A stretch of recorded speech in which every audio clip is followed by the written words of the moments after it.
سلام علیکم. با امید از اینکه همتون خوب و صحتمند باشین. درس امروزی ما درباره بون دنسیتی یا چیزی است که باید شما یاد داشته باشین که D1 بون در کدام قسمت از D2 بون در کدام قسمت از D3 و D4 و فرق از یا چی به کدام شکل می باشه. D1 بون که است یک بسیار دنس است، دنس کارتیکل بون است، یعنی مقاومت از این بیشتر است که این موستلی در کدام قسمت می باشه، بیشتر در کدام قسمت می باشه، در انتیریر مندیبل می باشه. دوم D2 که است، در انتیریر مندیبل، پوستیریر مندیبل و انتیریر مگزیلا می باشه. این نسبت به D1 که در مقاومتش کمتر است. D3 که است این نسبت به D2 که در مقاومتش کمتر است. در انتیریر مگزیلا است، پوستیریر مگزیلا و پوستیریر مندیبل است.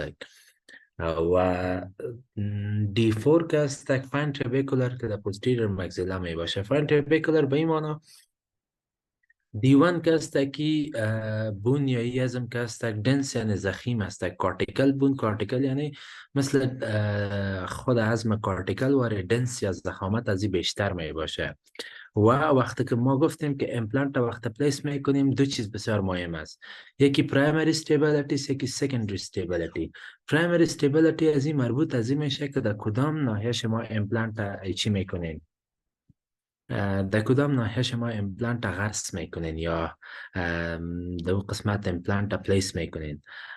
دوم که است عظم که در چهار طرف از او بعدا ساخته میشه او سکندری چی است استیبیلیتیش معلوم میکنه. پس انتیریر مندیبل که است زخامت از یا مقاومت از بسیار زیاد است. بس پوستیریر مندیبل است در یا مقاومتش خوب است.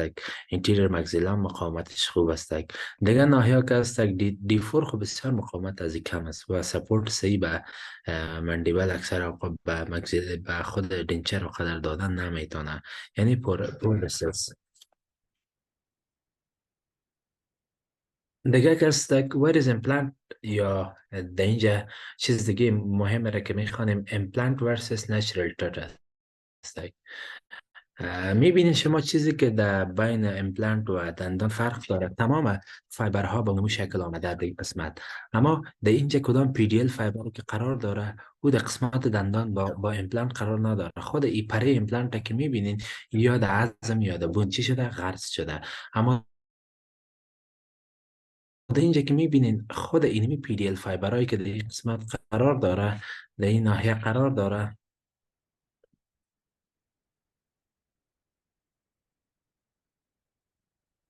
اینی پی دی ال سپیسی که در یک ناحیه قرار داره ای باز در بین امپلانت چی می باشه موجود نمی باشه.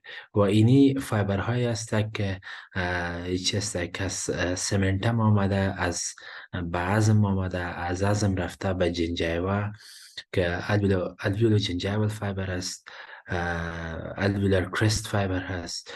این فایبرها باز به اندازه کم میشه بسیار، یعنی در قسمت امپلانت بازی ها موجود نمی باشه و امپلانت خودش این پره یا کدام ترد از که از در خود عظم چی میشه داخل میشه. دیگه چیزی که در اینجا میخوانیم بازم گفته که امپلانت ورسس میبینین این ساحه note that the bone attached directly to implant called osteogenesis. وقتی که عظم باز اینجا چی گفته که fiber holding to bone periodontal ligament، در اینجا فایبر است که دندان به عظم میچسبانه، اما در اینجا چی هست میگه the bone attached directly to implant. بون مستقیم در پره که اینجا است یا ترد که اینجا است در اینمی ها داخل میره و باعث از این میشه که اینمی رو به نام آستیو انتگریشن میگه. یعنی در اینجا استخوانتان یا عظمتان که هست با امپلانت چی کرده اتچ شده یا در تماس مستقیم آمده. دیگه که هست کامپوننتش که هست فکسچر یا امپلانت هست که ابارتمنت است که هیلینگ ابارتمنت است، بیسیک و کستوم است. دوم گولد سیلندر است، انالاگ ریپلیکا است، اپارتمنت است، فکسچر است، امپریشن کاپینگ است، کنکشن اف آرمامنتریان است، سکرو درایور است، گلاید پنس است. این چیزایی است که در خود امپلانت یعنی ضرورت می باشه. دیگه که اینمی کامپوننت دیگه از این که میتونه از تایتانیوم باشه، دیفرنت کانفیگوریشن میتونه، ترید اند نو ترید نه تریدیت نو تریدیت، تریدیت اینمی پره از زیرا میگن، نو تریدیت یعنی اکثر اوقات پره از این کم می باشه. سایلندریک سالندریکال and تپر سالندریکال مستقیم می باشه و یا هم اکثر اوقات به شکل تپر می باشه. یا کلش می بینی اینجا قاعده خورترک از بالا که میره کلان میشه، اینجا خورترک از بالا که میره کلان میشه، یعنی میره به نام تپر یاد میکنه. different surfaces که machine surfaces enhanced surfaces different various tech narrow regular wide platform، یعنی وید به ضخامت های مختلف میآید یا به اقسام مختلف می آید، یا سرفیس های سرفیس سطوح هزی به شکل مختلف می باشه، different heads می باشه، یعنی خود امو کپ یا هیدش که می باشه، اکسترنال می باشه، internal داخلی خارجی، تمامشی ورایتی امپلانت است که مبرای یا ساخته شده. هیلینگ اباتمنت است، بیسیک اباتمنت است، استاندارد اباتمنت است، استاتیکان اباتمنت است، انگولیتد اباتمنت است، مرسکان اباتمنت است، مالتی یونیت اباتمنت است، کاستوم مید اباتمنت است. کاستوم مید اباتمنت این نامایش است، یعنی با کدام اشکال میتونه یا بوده. استاتیک اباتمنت که است به شکل چی می باشه؟ مکانیکال اباتمنت است که هکس کانکشن تو فیکسچر، کالر وید است، کالر وید یعنی در قسمت ازی وید ازی دینی قسمت کس یا در قسمت همین نک ازی که است که یک دو تا سه می باشه. یا استاتیک یعنی بسیار خوب می باشه از لحاظ زیبایی، یعنی بسیار خورترک، بسیار ساده و بسیار مقبول میه. دوم که است که انگولیتد است. اکثر اوقات شما قسم میکنین که امپلانت مستقیم میآید چون ساحه خورترک می باشه، در این طرف باز اینمی هد شکست یا انگولیشن می باشه. میگه correct screw access to malaligned implants but does not improve implant loading. اما میگه اکثر اوقات امپلانت شما کج ماندین، یعنی امپلانت به شکل مالالاین می باشه اما به خاطر که بالا کراونش مستقیم بیه ایره چی میکنه؟ انگولیشن. difficult to use aesthetically، یعنی در ساحه که استاتیک یا زیبایی مهم است، خصوصا در دندان قدمی بسیار میگه یعنی کم یا توسعه میشه.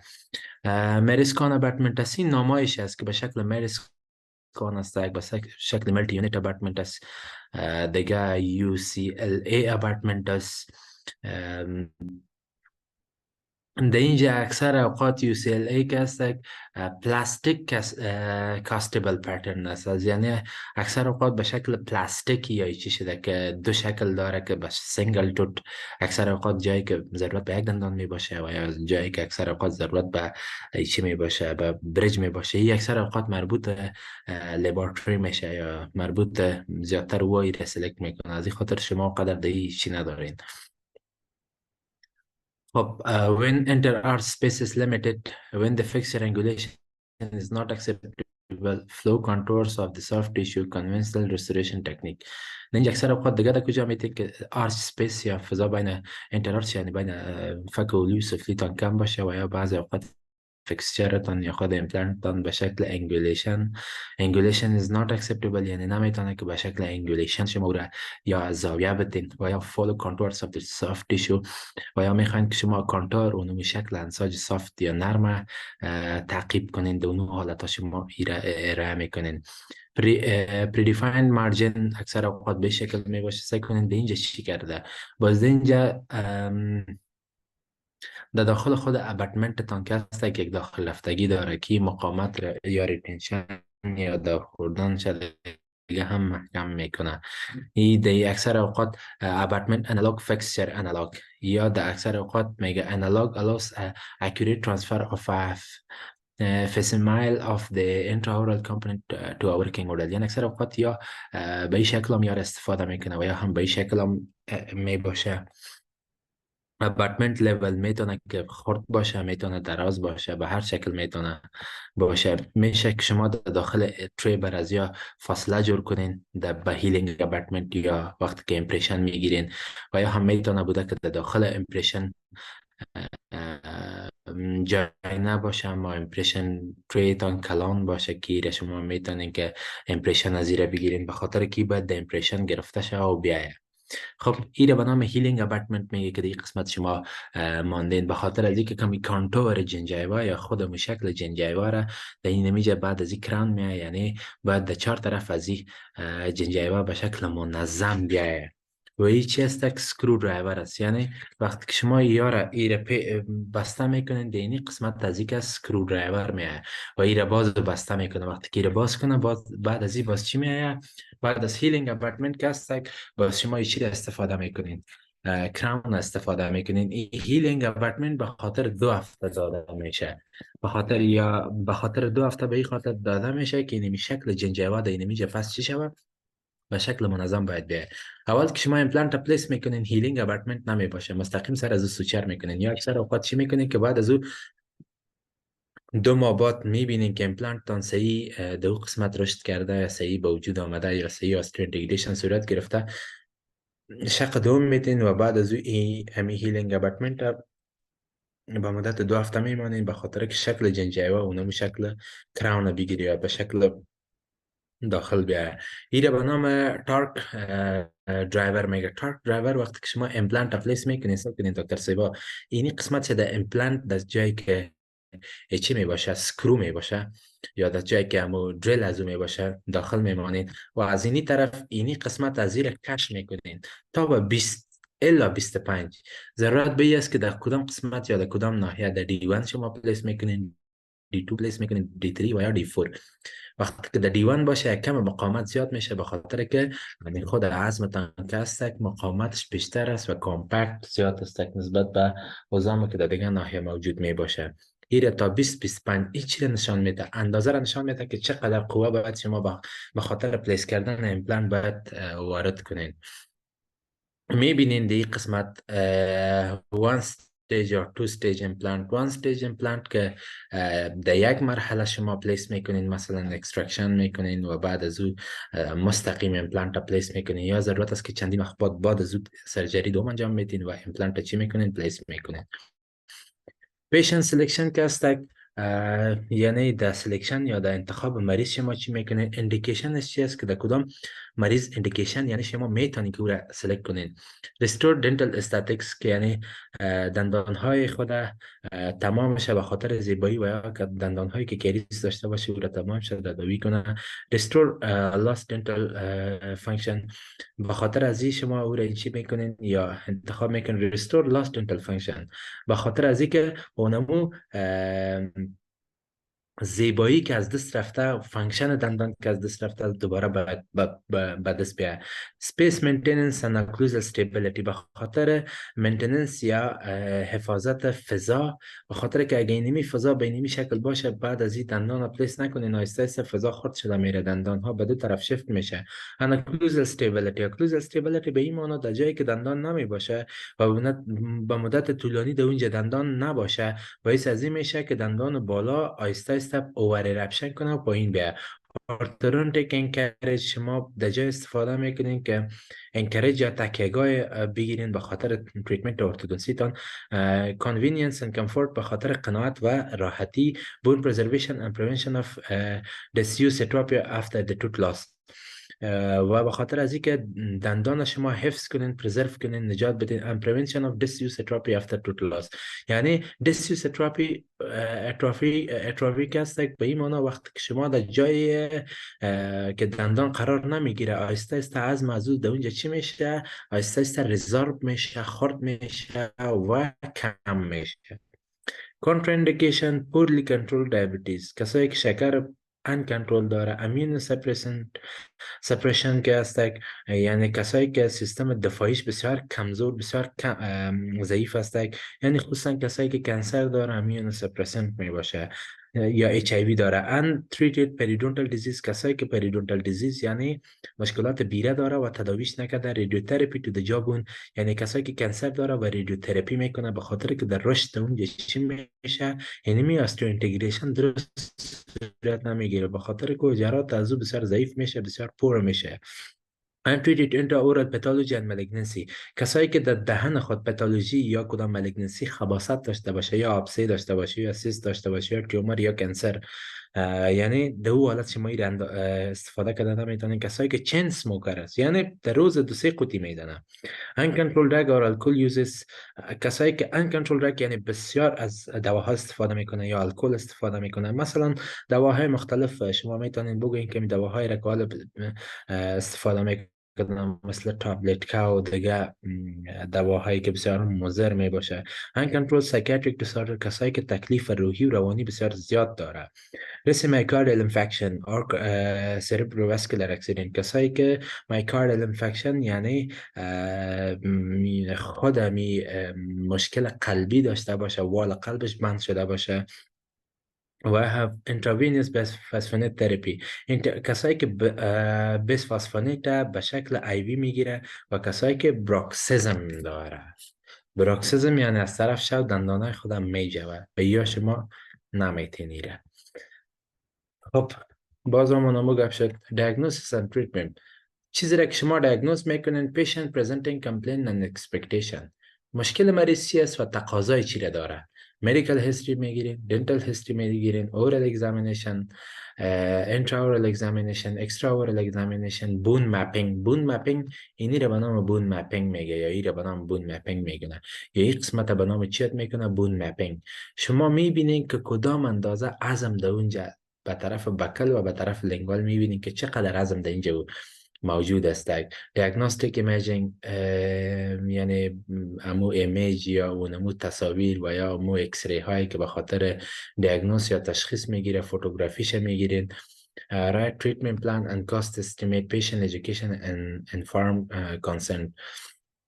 یعنی شما مریض میفهمانین، توسعه میکنین، آگاه میسازین، تریتمنت پلان برش میگین، تخمینی میگین که اینه پول مصرف میشه، اینه وقت در بر میگیره، این تو پروسیجر است. بعد از او باز شما به مریض کارش رو میگین. نه که مریض امپلانت بگیری ببینین و مستقیم امپلانت برش پلیس کنین بدون از اینکه از کدام هیستوری گرفته باشین. ایره intraoral examination است، ایره CBCT میگه یا کانبین کامپیوتر توموگرافی میگه. میبینین در وقتی که CBCT شما میگینین سعی کنین دی دندان یک کانال است، دی دندان یک کانال است، دی دندان سه کانال است، دی دندان دو کانال است، دی دندان سه کانال است. ایون کانال بر شما نشان میده، اقدر دقیق می باشه. میبینین دینی قسمت نشان میده بر شما که چقدر بون لاس است و اینمی امپلانت را که در جای پلیس میکنین یا نصب میکنین آیا عظم که دو قسمت است اقدر مقاومت داره یا بسیار نرم است، بسیار نازک است، بسیار تخریب شده و نمیتونه که به امپلانت اینجا چیز بده، سپورت بده. مثلا میبینین دیگه که این امپلانت که پلیس میکنین از ساینس چقدر فاصله داشته باشه، از این فیترال نرف چقدر فاصله داشته باشه. یعنی بسیار باید بکل نباشه، بسیار باید طرف پالیتال نباشه، یعنی در وسط باید باشه. این ساینس است.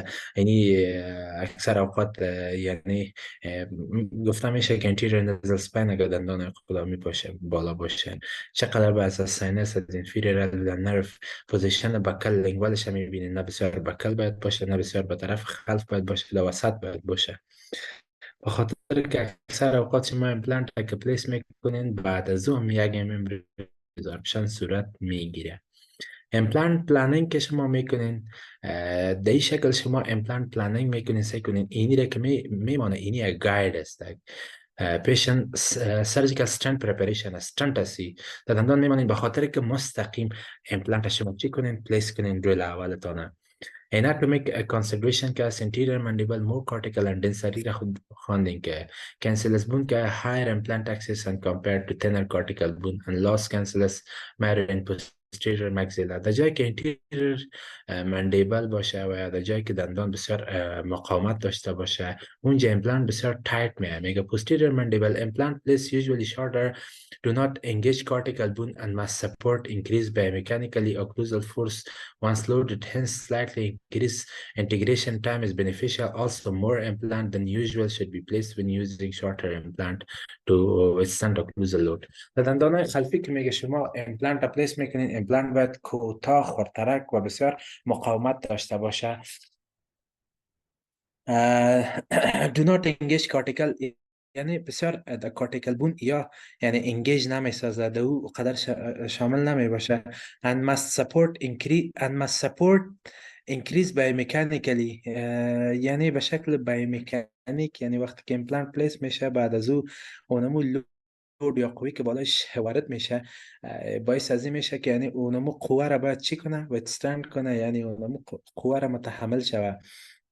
و also more implant than usual should be placed. یعنی دینمی ساحه باید امپلانت بیشتر پلیس شود، به خاطر که مکمل قوی اکلوژن یا چی میکنه به خود اخذ میکنه، یعنی خوردن نوشیدن تمامش موستلی اکلوژن دینمی دندانا صورت میگیره.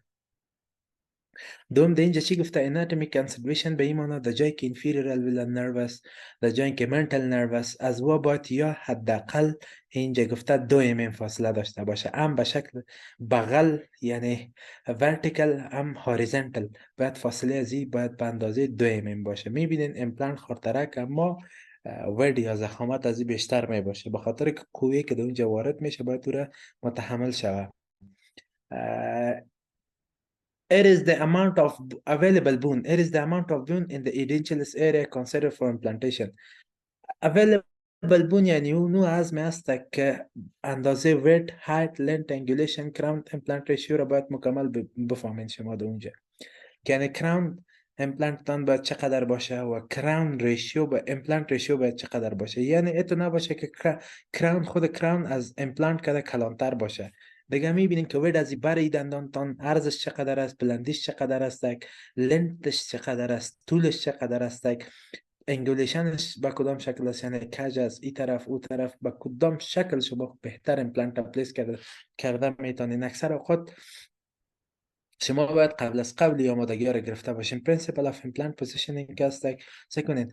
Principle of implant position always prosthetic driving، یعنی اکثر اوقات پروستاتیک یعنی در ناحیه‌ای که شما امپلانت پلیس میکنین یا در ناحیه‌ای که شما یک پروتیز میمونین، پروتیز اگه امپلانت شوه یا هر چیز شوه، مهمی است که شما اول پات آف انزرشن از او را بفهمید، نه ای که به این دندان کج بیایه. از این می خاطر یک دریل به نام لندمن دریل میایه. سعی کنین این امپلانت اردوش به حد نزدیک است. این امپلانت وقتی کردوش کراون بان چی رقمی امپلانت ها بیایه، این را میبینی این روتش ده اینجا است، روتش ده اینجا است، با یکی دیگه اتچ شده. حداقل امپلانت باید بین یکی دیگه 3 فاصله داشته باشه و بین امپلانت و دندان 1.5 باید فاصله باشه. پس این چیزا را شما باید چک کنید، جلوگیری کنه. اتنه که یک از برتان بیا بگویه که من امپلانت میشم کل دنداناش امپلانت بشانیم.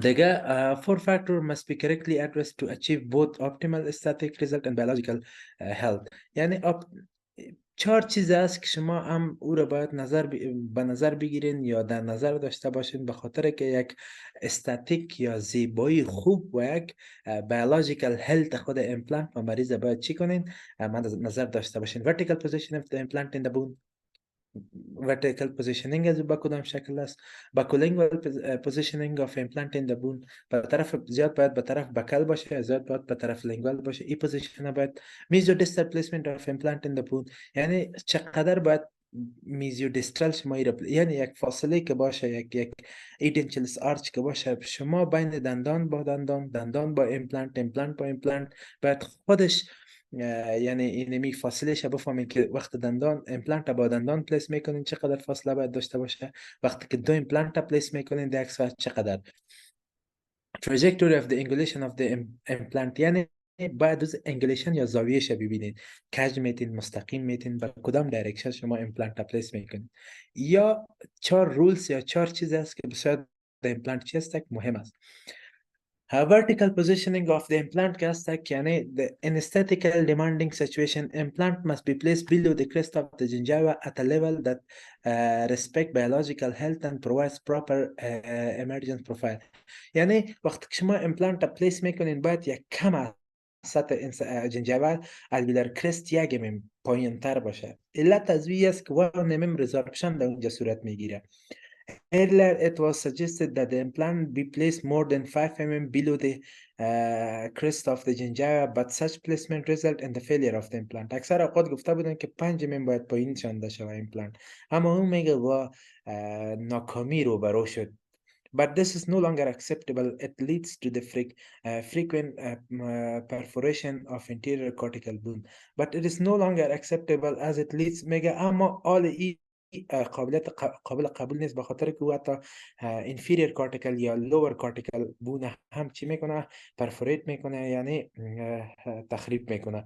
پس در این معنی که کم باید از لولر کرست بون چی شود، پایین باشه، نه بیشتر بیشتر. This affect the appearance of the final prosthesis. این خودش میگه باعث از این میشه که فاینل پروستیس یعنی مکمل وقتی که کراون میتین او را باید او را چی میکنه، یعنی متاثر میسازه. Effect of the amount of moment of force on the implant and surrounding crystal bone during occlusal loading. Affect the amount of the moment of force on the implant and surrounding crystal bone during occlusal. همچنان میگه ای اونمو متاثر میسازه amount of moment of force یعنی مقدار قوی که بالای امپلانت و عظم که در چهار طرف از او قرار داره در جریان occlusal loading متاثر میسازه. یا It is measured from the occlusal or incisal plane to crest of the ridge. یعنی این میگه از قسمت اکلوزال و انسایزال پلین خود از اندازه‌گیری از اکلوزال یا انسایزال پلین تا به چی میشه؟ to the crest of the ridge، یعنی crest of the alveolar ridge، تا اون قسمت یا چی میشه؟ measurement میشه، اندازه میشه در اون مساحت. crown height که گفته میگه it is vertical cantilever or lever that magnifies any lateral or cantilever forces. Greater the crown height, greater the moment of force under the lateral loads. For every 1 mm increase, forces increase maybe up to 20%.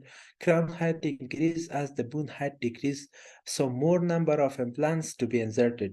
در اینجا چی گفته میگه هر قدر که شما کراون هایتش زیاد میتین اونمو اندازه the greater the moment of the force under lateral loads، یعنی قوی که از جوانب بالای از او وارد میشه اونمو قدر بیشتر میباشه. For every 1 mm increase, force increase maybe up to 20%. هر اندازه که قوه زیاد میشه 20% تو چی میکنه؟ افزایش پیدا میکنه، یعنی 1 mm هایت از او که زیاد میشه. دیگه چی گفته؟ if too much crowns یعنی اکثر اوقات میگه اگه قوه زیاد باشه یعنی در جایی که لود زیاد است تعداد زیاد امپلانت باید دو قسمت چی شوه؟ پلیس شوه. Minimum crown height needed for a fixed implant prosthesis should be 8 mm. Minimum crown height implant که است به خاطر یک fixed implant که است for a fixed implant prosthesis چند باید باشه؟ 8 mm باید باشه. Crown height spaces relatively directed to the crown height of the prosthesis which is greater in the anterior region of the mouth. اینجا میگه ارتباط مستقیم با ناحیه قدامی دهان داره. If too much crown height space is present before placement, then autogenous or membrane graft to be used to increase the vertical bone height. اینجا اکثر اوقات میگه autogenous bone graft، membrane graft یا اونمو غشار دو قسمت شما چی میکنین به خاطر که هایت بون دو اونجا انکریز کنین. این بسیار بالاست که دوم که است که available bone height که است more dense bone shorter implant، less dense and weaker bone longer implant. در اینجا چی است؟ در جایی که dense bone است، در جایی که ضخامت عظم زیاد است اونجا شما امپلانت های شارت هم پلیس میکنین. در جایی که عظم بسیار نازک است اونجا امپلانت دراز که شارتش 8 mm است، درازش چند است؟ 12 mm. available bone height باز در اونمو قسمت گفته که باید به کدام شکل باشه، اونمو گفت در اینجا گفته باز به ناحیه های مختلف یاره چی کرده؟ تقسیم بندی کرده. Bilingual positioning implant که است که extremely important for placement of implant in crown and bridge restoration in areas demanding high aesthetic. بسیار ضرور در کجا است که باید زیاد به طرف بکل مانده شه یا به طرف لنگوال، در جایی که میگه دیماند امپلانت از لحاظ زیبایی یعنی اینتیریور ریجن بسیار زیاد مهم است که شما باید امپلانت در کجا پلیس کنین. must be positioned far enough buccally to provide proper aesthetic, but it must be not admit a compromise than thin plate of the buccal bone. یعنی فار بکلی یعنی از طرف بک، یعنی از قسمت بکل باید زیاد دور شانده شود. to provide proper aesthetic، به خاطر که هر قدر امپلانت شما به طرف بکل میشانین پیش مبرایه. تو فکر میکنین که امپلانت تان نسبت به دیگر دندانایتان چی است؟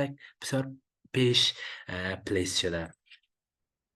از این خاطر باید کم ایشی است به طرف لنگوال پلیس شود. اگر به طرف بکل زیاد پلیس شود، معلوم دار است که وقت کراون شما پلیس میکنی او هم زیاد به طرف بکل میره، پس بسیار معلوم میشه. اگر به طرف لنگوال باشه، اگر کم کراون هایت یعنی ایشی به طرف لنگوال میتونین که یک طرف مواد کم کنین، دیگه طرف شما در کراونش اضافه کنین. It is measured between the facial and lingual plate at the crest of the potential implant site. خب available bone width یعنی عرضم به چقدر باشه. Root form implants of 4 mm crystal diameter usually require more than 6 mm of the bone width to ensure sufficient bone thickness and blood supply around the implant. Implant تان اگر میگه 4 mm باشه، شما ضرورت به 6 mm عظم استخوان دارین در قسمت که هم تکنس و هم بلد سپلای کافی در اون ناحیه شما داشته باشین. This dimension provide more than 1 mm bone on each side of the implant at the crest. یا میگه ضرورت به از لحاظ دایمنشن یا از لحاظ بود ضرورت به 1 mm بون اضافه داره در قسمت. به خاطر چی؟ به خاطر از اینکه در هر قسمت که شما بون اکسپوز میکنین 1 mm ریزارپشن در واقع میشه. پس از این خاطر میگه شما در هر جای ایمپلنت که پلیس میکنین 1 mm بون در قسمت کریستال هم یا در هر قسمت باید اضافه داشته باشید. خب mesodistal positioning is one of the most important factor to be considered while placing implant. mesodistal positioning است که چقدر باید میزیال باشه، چقدر باید دیستال باشه. The greater the number of the teeth replaced with implants, the greater the static challenges. هر قدر که میگه شما تعداد زیاد امپلنت میمانین، اونمو اندازه استاتیک یا زیبایی را چی میکنه؟ یعنی چالش میده. به این معنی که سعی کنین فاصله وقتی که امپلنت پلیس کردین که پلیس شد، فاصله بین امپلنت و دندان باید 1.5 mm باشه و فاصله بین امپلنت و امپلنت باید چقدر باشه؟ 3 mm. فاصله بین باز بین امپلنت دیگه و دندان چند باید باشه؟ 1.5 mm. این بکل دیستنسش چقدر باید باشه؟ 1.8 mm. 1.8 mm. درست است؟ خب available bone weight که است is measured between the facial and lingual plate at the crest of the potential implant site. روت خب بیره بازم خواندیم که روت امپلنت که اینا قدر ضرورت باشه باید به اونو اندازه بون شما دو قسمت ضرورت داشته باشین. این باز تکرار آمده. Rule number 1, 2, 3 and 7. A rule has been suggested to guide the placement of the implant. Rule number 1 چی است؟ Bacolingually 1 mm of bone is present after implant placement. به طرف بکل و لنگوال بعد از اینکه شما امپلنت پلیس کردین 1 mm باید بون چی باشه؟ ضرورت باشه. در رول نمبر 2 چی گفته؟ میگه distance between tooth and the implant is implant in mm. یعنی distance فاصله بین دندان و امپلنت باید در میلیمتر باشه. distance between implant and implant in mm یعنی فاصله بین امپلنت و دندان باید چقدر باشه؟ ای هم در میلیمتر باشه که اکثر اوقات 3 mm میتونه بوده. در اینجا 1.5 یا 2 mm میتونه بوده. distance between the crest of the bone and the opposing teeth باید چقدر باشه؟ 0.7 که رول نمبر 1, 2, 3 و 7 است که امپلنت باید با کولینگ ولی 1 mm باشه، بین دو دندان باید بین دندان و امپلنت 2 mm، بین دندان و بین امپلنت و امپلنت 3 mm و بین distance between crest of the bone and opposing tooth یعنی فاصله بین alveolar crest و دندان مقابل یا انتاگونیستش 0.7 mm باید فاصله موجود باشه که در اونجا ابارتمنت هم بیاد، در اونجا کران بیاد. پس این رول نمبر 1 با کولینگول، رول نمبر 2 بین دندان و امپلنت، رول نمبر 3 بین implant و implant. rule number 3 بین alveolar بین crest of the bone and alveolar and opposing tooth. این قدر ای رگای rule number 1, 2, 3 یعنی این قدر فاصله در میلیمتر باید بین از یا موجود باشه. Angulation of implant گفته it is generally accepted that implant are best loaded vertically. یعنی بهترین لود یا بهترین قوه یا بهترین شکل که امپلنت پذیرفته شده او به شکل ورتیکال یعنی به شکل عمودی است. This suggests implant should be angle perpendicular to the plane of the occlusion.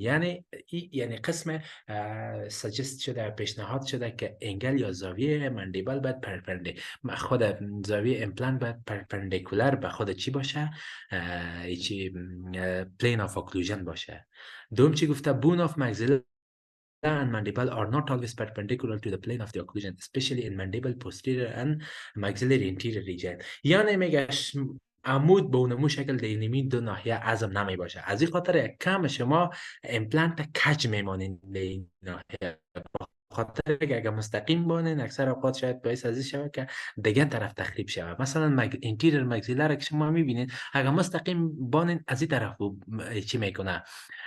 خارج میشه. از این خاطر یک کم باید طور زاویه دار بشانید. Angle abutment to correct angulation of the perpendicular are acceptable. Angle abutment یعنی اونو اباتمنت که به شکل انگل یا به شکل زاویه خورده در جایی که امپلانت ضرورت به ازی داره که به شکل پرپندیکولر یا به شکل زاویه دار یا به شکل انگولیشن پلیس شوه، قابل قبول است. Forces are tensile, compressive and shearing to the implant system. قوای کششی، تراکمی و قواهای کامپرسیف یا قواهای جوانبی تمامش به امپلانت وارد میشه. Bone strongest to compressive, weak to tensile and weak to shearing. بون که است میگه همی خودش مقاومتش که است به کامپرسیو استرنت یعنی قوی که تراکمی، قوی که از اثر اکلوژن میه بسیار strong است، اما 30% weak to tensile. tensile یعنی قوی ازی است که کش میشه، به یا 65% ویک است که به شکل کش میشه یا به شکل قوی که اکلوزل میایه دو طرف دندان وقتی که چیز میخورین چیز چسبناک باشه کش میکنه. به یا نسبت به کامپرسیو استرنت مقاومت خود بون کم است، به خاطر که اگه اکثر اوقات امپلانت پلیس نشده چیزی باشه که او را کش کنه و مکمل امپلانت چی میکنه میکشه. اما اگر قوی اکلوزلی سرش بیایه به شکل تراکمی اینجا مقاومتش خوبتر است. Available bone angulation بازم گفته سعی کنین میبینین که در interior mandible اکثر اوقات شما اگر مستقیمی را بشانین باعث ازی میشه که چی شوه؟ یا را میگه submandibular fossa. در تحت از submandibular fossa اگر شما ایره انگولیشن به اینی شکل ندین باعث ازی میشه که مکمل ازی ساحه امپلانتتان چی شوه؟ بیرون شوه. اکثر اوقات شما میگه وادار به این میشه که شما به تو ناحیه را چی بدین؟ انگولیشن بدین. خب tapering arch are preferred for anterior implant supporting posterior cantilevers. اکثر اوقات tapering arch که taper است is preferred for anterior implant supporting the posterior cantilever. posterior cantilever به این معنی که مثلا در قدم شما امپلانت میتین و posterior cantilever bridge میتین بوا. اکثر اوقات با taper arch بسیار بهتر است که در اونجا شما چی کنین ایره پلیس کنین. missing teeth number and abutment number. خب incomplete edentulous patient. Incompletely edentulous patient که است number of implant in mandible is 5 to 9 with least of 4 displaced between the mental foramen. یعنی در تعداد امپلانت که در مندیبل شانده میشه از 5 تا به 9 دانه است with at least 4 of these placed between mental foramen. ولی اکثر اوقات که at least 4 of these placed between the mental foramen یعنی که اکثر اوقات 4 از زیاد از ساحه که mental foramen است در اینی ساحه چی میشه؟ پلیس میشه. دوم number of implant in maxilla 6 to 10 within 2 implants placed in premaxilla. premaxilla یعنی در مگزیلا قدامی یا دینی قسمت که شما میمانید امپلانت، یعنی تعداد امپلانت که شما میتونین با چی داده با مندیبل داده از 5 تا 9 و از مگزیلا که است که 6 تا است، به خاطر که اونجا بون ویک است. از این خاطر شما ضرورت به این دارین که زیاد امپلانت پلیس کنین. این گفته که 4 در منتل فورامین در جایی که پریمولار ساحه است میتونین که 2 تا در یک طرف 2 تا در دیگه طرف و اینجا 2 to 3 امپلانت پلیس ان پریمگزیلا. پریمگزیلا یعنی در مگزیلای قدامی، به خاطر که اینجا مقاومت چی است بیشتر است. Abutment number overall stress on the implant system can be reduced by increasing the surface area to which forces applied. Surface abutment number یعنی هر قدر که تعداد اباتمنت شما زیاد میتین قوی که بالا از وارد میشه اونمو چی میشه؟ تیک میشه. خب abutment position, this is also related to implant number, as two or more implant are needed to form a biomechanical trifid that is not a straight line. یعنی اکثر اوقات به شما دو تا سه امپلانت باید به قسم مانده شود که او biomechanical trifid and not a straight line، یعنی به شکل مستقیم و مانده نشده باشه که انگولیشن دار باشه. Implant design که است قسم که implant میگه دیزاین شده. Implant design may affect surface area more than increase in weight. یعنی surface area ساحه که او میگیره نسبت به عرض که او میگیره بیشتر است و امپلانت که به شکل سیلندر انتخاب شده یا سلکت شده 30% ساحه نسبت به کنونشنال، یعنی نسبت کنونشنال to a type of implant of the same size، یعنی به شکل سیلندر یا به شکل بسیار کوچیکی که میشه که یک طرفش خردترک است و است بالا رفته یا بالا به شکل کوچکی است که کنونشنال ترد، یعنی حلقه هایی که به شکل قبلا میداد و کم ساحه را چی میکنه میگیره. Implant with greater surface area should be selected in a situation of the poor bone density and higher stress. یعنی اکثر اوقات greater surface یا هی زیاد را که یا ایجاد میکنه یا میگیره باید دسته‌های انتخاب شود که در اونجا implant density selected in situation of poor bone density، یعنی در جاهایی که عظم density یا ضخامتش کم باشه اما ساحه stress، یعنی ساحه‌ای که فشار بالای از باز زیاد میاد، دو ساحه باید انتخاب شود. خب implant design گفته ای را خواندیم. گفت an increase in implant length is beneficial for میمی جدید نمیده باش که میشه چی نوشته کرده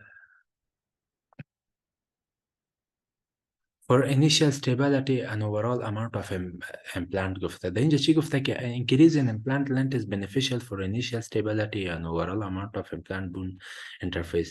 increase in length یعنی در طول ازی که یعنی زمان بسیار اساسی و بسیار مهم است که ما stability و یعنی در امپلانت بر ما بسیار stability مهم باشه، از این خاطر لنت از او چی میکنیم دراز میکنیم. دیگه اکثر اوقات ما گفتیم در جایی که بون دنسیتی کم باشه، ضخامت بون کم باشه، لنت از او باید چی شوه؟ زیاد شوه. The surface area of each implant is related directly to the weight of the implant. surface یعنی هر قدر ویت زیاد باشه اونم قدر یا ویت کم بگیره surface area از او زیاد میگیره. از این خاطر wider root form narrow root form implants که ایچ است wider root form implant که است surface area را زیاد میگیره نسبت به narrow root form implants، یعنی در جایی که ریشه ها کوچک باشه. پس اکثر اوقات ما گفتیم در جایی که دنس بون باشه در اون قسمت ما اکثر اوقات وایدر امپلانت میتیم. ضخامت از خصوصا در پوستیریور مگزیلا مندیبل که هست در اونجا ما امپلانت را میتیم که هایتش کم باشه اما واید یا چی هست دبلیش بیشتر باشه. 0.2.5 increase in implant diameter 5 to 10% increase in surface area. هر قدر که implant diameter زیاد میشه surface area را بینی اندازه زیاد میگیره. greater diameter implants increase the surface area at the rest of the ridge where the stress are highest. یعنی در جایی که ضرورت زیاد می باشه greater diameter implant به اوج ضرورت می باشه و او ساحات می باشه که در اونجا implant زیاد یعنی تحت فشار یا تحت قوه قرار می گیره. Let me try this.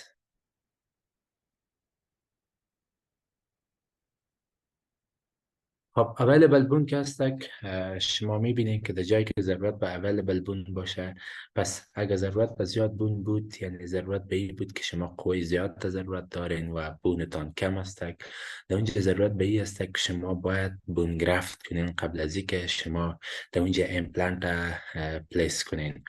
دیگه سرجیکال پروسیجرش که هستک به اینمی شکل است. در جایی که شما امپلانت پلیس میکنین اول باید انسترومنتتان وسایلتان تمامش تحقیم باشه همه چیز و بعد از شما میتونید که یک امپلانت پروسیجر را انجام بدین. دیگه شما وقتی که امپلانت را پلیس میکنین اول به این شکل یک چی میتین ایره پنچ میگه، یعنی به شکل از اینکه اینمی ساحه را پنچر میکنین. ضرورت به این است که شما در این ساحه حالی تکنیک نه آمده در جایی که امپلانت را پلیس میکنه اینی را جرا پنچر میکنه. قبلا چی میداد از این ساحه تا این ساحه مکمل کلش شق میداد. بعد از او که امپلانت را پلیس کردین ضرورت به این نیست که ما شما پس خیاطه گذاری کنین. اونمو اندازه جنجبه یا بیری که برداشته شده ضرورت به این نداره که شما پس رو چی کنین، خیاطه گذاری کنین. در حالی که یعنی قبلا شما ضرورت به این داشتین که به این رقم شما شق بتین، این ناحیه را دور بسازین، پس خیاطه گذاری کنین. پاپیلا پرزرویشن سینگل استروک انسیژن. پاپیلا پرزرویشن یعنی پاپیلا که در بین دو دندان قرار داره، ای چی میشه؟ شما یعنی پرزرو میکنین یا او را حفظ میکنین دیگه. دی قسمت اولین دریل که میه به نام لندمن دریل است. لندمن دریل چی را نشان میده؟ به شما پوزیشنینگ نشان میده که باید مستقیم بیه. وقتی که شما پلیس کردین اول مپینگ میکنین. مپینگ به این معنی که دی قسمت یک چیز نقطه داخل میکنین، باز در قسمت پایان، باز در اینجا و باز در این قسمت. این بر شما چی را نشان میده که در بالا به عرضش به کدام اندازه است و در پایین کدام اندازه. اگر در پایین عرض کم شده باشه، باز شما اینمی امپلانت یک کم به این شکل پلیس میکنین نسبت به این که به این شکل پلیس کنین یا به شکل داخل، به خاطر که به طرف داخل پلیس کنین باعث از این میشه که تا اینجا بیرون برای از عظم مقاومتش کم میشه، زود التهابی میشه و تخریب میشه. دیگه چی است؟ بعد از او اینیشیال دریل یعنی دریل نمبر 1 است که شما او را چی میکنین؟ پلیس میکنین در داخل عظم. میبینین دی شکل ایره در اینجا پلیس میکنین و میبینین بعد از او انگولیشنشه.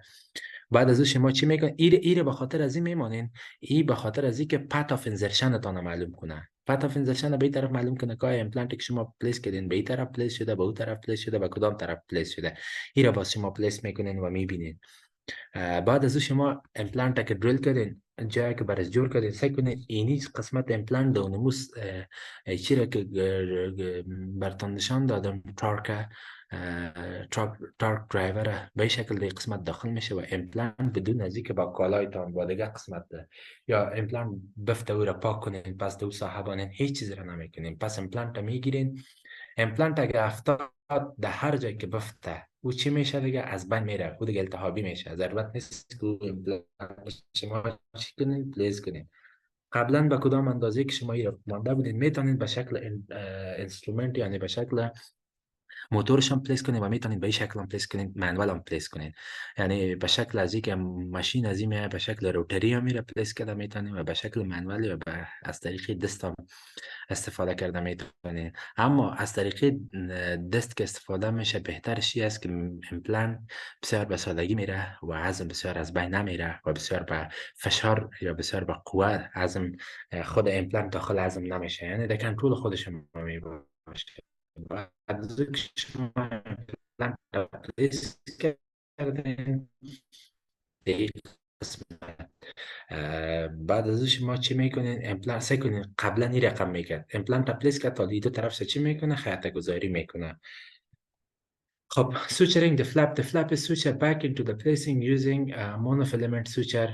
monofilament suture اینمی سلک suture میگه که resorbable نمی باشه. The interior papilla should be secure first. Interior papilla یعنی پاپیلای که در بین دو دندان است اول باید تو چی شود؟ secure. The vertical release is then sutured. اول شما به شکل سوچر میتین که بین دو پاپیلا یعنی بین دندان ها که دو طرف امپلانت هست را میتین، باز شما ریلیزینگ دوم چی میکنین؟ دیورت دادین اینی را شما اینی را ریلیزینگ انسیژن میده. اول شما اینجا را شق میتین، اینجا را که شق دادین خیاطه گذاری، پس اینمی ساحه را میکنین، بعد از اون ریلیزینگ انسیژن. این نیره ریلیزینگ انسیژن به این خاطر میده اگه این شق نداشته شما صرف شق وسط بتین بسیار سایه کم معلوم میشه، اما وقتی که شق میتین سایه زیاد دیده برتان ایجاد میکنه. بعد داخلی طرف این دو طرف شما چی میکنین؟ خیاطه گذاری میکنین. خب پست اپراتیو انستراکشن که هست میتین انتیبیوتیک برش میتین، اگر درد داشته باشه انالژیسیک میتین. اورال هایجین اند دایت انستراکشن. دایت انستراکشن چیزایی که بسیار تخریب کننده است، بسیار مضر است، از شما چی میکنین؟ جلوگیری میکنین و نمیمانین که مریضتان از او چی شود؟ استفاده کن. خب recent advance بعضی چیزایی آمده که دو قسمت شما استفاده میکنین که در خود شکل ترید است. دیگه ایره گفته روت از بایسکتد، اکثر اوقات بعضی اوقات میگه ریشه بایسکت میشه یا قطع میشه. بکل تو third of the root is preserved in the socket. بکل تو third of the root اکثر اوقات میگه در ساکت خودش نگهداری میشه. پریدونش هم along with bundle bone remain intact and the buccal bone remains intact. اکثر اوقات به خاطر از اینکه پریدونشم که در اون ساحه است او نگهداری شود و یا بکل بون که به طرف بکل است و تن بکل بون باشه او هم چی میشه انتکت میمانه. این طریقای بسیار پروسیجرهای پیشرفته است که خود کسایی که مثلا متخصص اینمی بخش هستی کارا رو انجام میده. Use of the smaller diameter abutment on a larger diameter implant preserve crystal bone. وقتی که شما smaller diameter abutment بتین نسبت به larger diameter، ای باعث از این میشه که عظمه که در قسمت crystal bone یعنی در قسمت بالا قرار داره و چی میکنه عظمه نگهداری میکنه. مثلا اگه این رقم باشه میبینین به یک رقم باشه بون تا اینی لیول است، اینی بون است، اینی جنجیو است. اما شما اگه در اینمی ساحه به ایش رقم داخل رفتگی بدین و اینمی ابرتمنت تان خورترک بسازین نسبت به امپلانت سایز، یا باعث از این میشه که عظم مستقیم در داخل اینمی ابرتمنت داخل از این میره و باعث از این میشه که مقاومتش چی کریستال بون است شما دیگه هم حفظ میکنین در این ساحه. implant material speak train یا شپ memory نایتای امپلانتی متریال است که در خود امپلانت استفاده میشه و دیگه کتکم reinforced polymer است یعنی light weight است. no firing required by compatible مواد است که به خاطر امپلانت استفاده میشه. میبینین که به شکل نایتای یا به شکل به شکل metal prosthetic restoration در اینجا شما چی میکنین استفاده میکنین. این امپلانت های است که قبلا داده میشد. میبینین به کدام شکل، یا به این شکل امپلانت میداد یا به این شکل امپلانت میداد یا به این شکل امپلانت میداد که زایگوماتیک امپلانت می بود که مکمل جا را اینجا یا چی میکرد تمام دندان ها را اینجا بالایش نصب میکرد. خب thank you.